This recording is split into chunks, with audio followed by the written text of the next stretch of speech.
1984, 1999 మరియు 2004, 2009 టర్మ్లకు గాను తుంగతుర్తి నియోజకవర్గం నుండి శాసనసభ సభ్యుడిగా 4 పర్యాయములు మరియు 2009 నుండి 2014 మధ్యకాలంలో సూర్యాపేట నియోజకవర్గం నుండి గెలుపొందారు.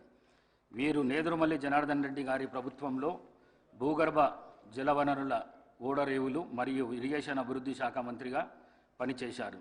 వైఎస్ రాజశేఖర రెడ్డి గారి ప్రభుత్వంలో 2007, 2009 మధ్యకాలంలో ఆంధ్రప్రదేశ్ రాష్ట్ర ఐటీ, కమ్యూనికేషన్స్ మరియు యువజన సర్వీసులు మరియు క్రీడల శాఖ మంత్రిగా పనిచేశారు. 2014 నుండి 2024 వరకు తెలంగాణ ప్రదేశ్ కాంగ్రెస్ కమిటీ సీనియర్ ఉపాధ్యక్షులుగా మరియు ఏఐసిసి సభ్యులుగా పనిచేశారు. వీరు 5 పర్యాయములు ఎమ్మెల్యేగా గెలుపొంది తుంగతుర్తి మరియు సూర్యాపేట ప్రజల హృదయాల్లో దామన్నగా చెరగని ముద్ర వేసుకున్నారు.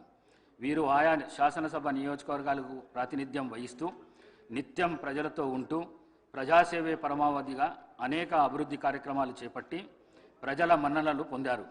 వీరు శాసనసభలో ప్రజలకు సంబంధించిన అనేక అంశాలపై ప్రస్తావిస్తూ అందరి మన్ననలను పొందారు.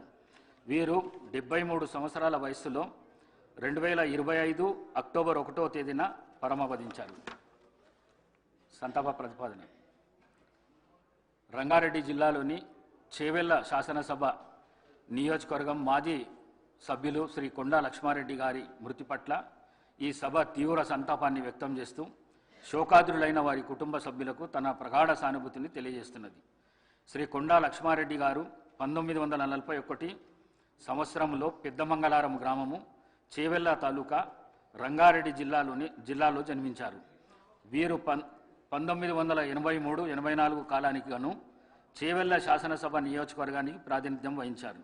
వీరు జర్నలిజంపై మక్కువతో 1980లో న్యూస్ అండ్ సర్వీసెస్ సిండికేట్ను స్థాపించారు. జూబ్లీహిల్స్ జర్నలిస్ట్ కోఆపరేటివ్ సొసైటీ మరియు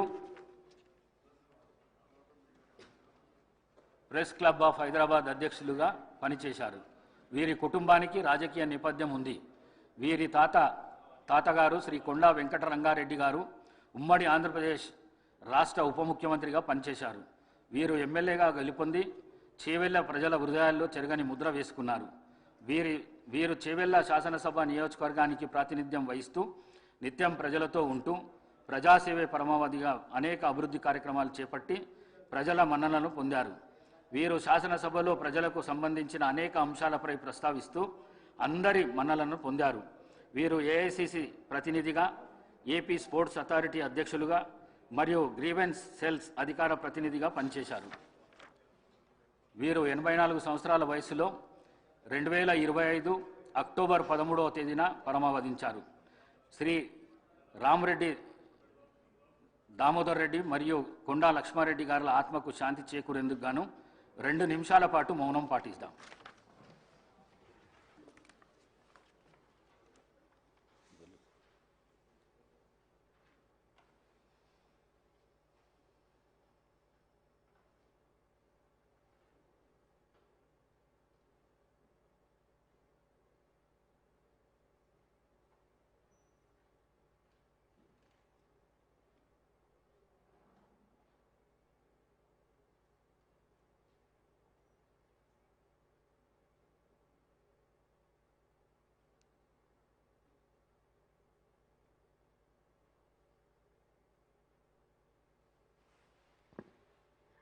ఓకే.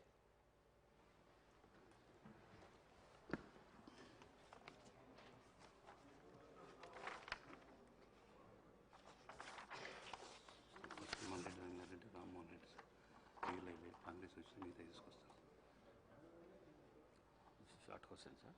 0 ఓవర్ అని చెప్పి చేస్తాం. 0 ఓవర్ను కొనసాగిద్దాం. మొదటిగా శ్రీ మల్లారెడ్డి రంగారెడ్డి గారు.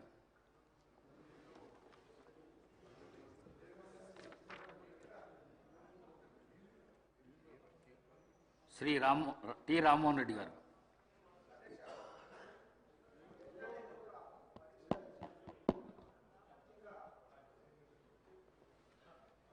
ఎవరైతే ఇన్ సర్వీస్లో ఉన్నటువంటి ఉపాధ్యాయులకు కూడా టెట్ పరీక్షకు కంపల్సరిగా వాళ్ళు రాయాలని చెప్పి ఎన్సీఆర్టీ కేంద్ర ప్రభుత్వ సంస్థ కొన్ని మార్గదర్శకాలు జారీ చేసింది అధ్యక్ష.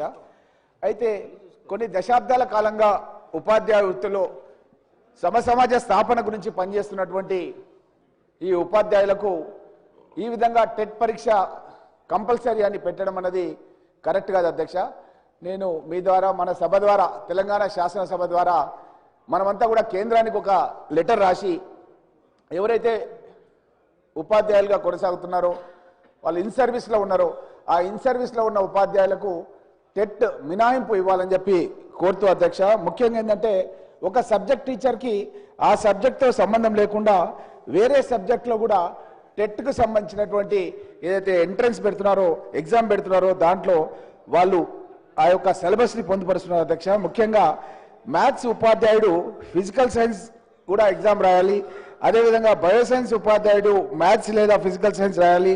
ఫిజికల్ సైన్స్ ఉపాధ్యాయుడు మ్యాథ్స్ లేదా ఈ విధంగా ఉండడం మూలంగా ముఖ్యంగా అధ్యక్ష ఎస్సీ ఎస్టీ బీసీ మైనార్టీ ఇట్లా చాలామంది ఉపాధ్యాయులు వెనకటికి ఎప్పుడో దశాబ్దాల కింద వాళ్ళు సెలెక్ట్ అయ్యి జాబ్స్ చేస్తుంటే వాళ్ళు ఇది రాయకుంటే కనుక ఉద్యోగం నుంచే తీసేస్తామన్న విధంగా ఆదేశాలు ఇచ్చారు అధ్యక్ష. కాబట్టి మనం వెంటనే మన శాసనసభ ద్వారా మన ప్రభుత్వం ద్వారా మనం ఒక నిర్ణయం తీసుకొని మన రాష్ట్రంలోనన్నా మినహాయింపు మన ప్రభుత్వం ద్వారానన్నా ఇవ్వాలి, లేదంటే కేంద్రానికి లెటర్ రాసి కేంద్రమైన మినహాయింపు ఇచ్చే విధంగా కృషి చేయాలని చెప్పి మీ ద్వారా కోరుతున్నారు అధ్యక్ష.